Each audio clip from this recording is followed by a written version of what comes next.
Sindikat svojim nekim delovanjem, svojim nekim radom može jako, jako puno da pomogne državi na izlasku iz krize. Jer, zamislite 5400 visoko obrazovanih ljudi, od čega je jedno 70% doktora nauka. Ostalo su magistri, inženjeri i to sve do 97%. Onih 3% su srednja stručna sprema. Svih 97% su vrhunski stručnjaci u svojim oblastima. Znači imaju posebno znanje. Bilo bi veoma glupo zanemariti takvu jednu grupaciju ljudi kada, evo recimo, Južni tok treba da krene kroz Srbiju.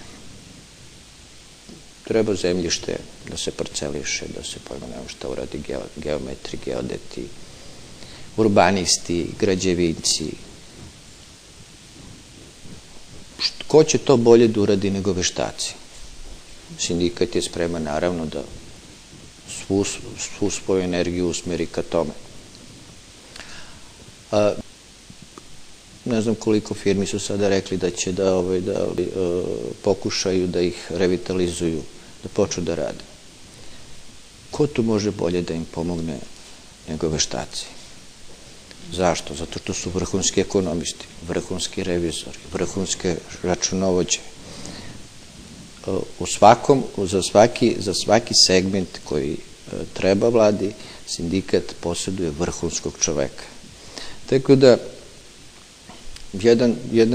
jedan takav odnos sa vladom i sa državom i sa ministarstvima mi želimo da napravimo i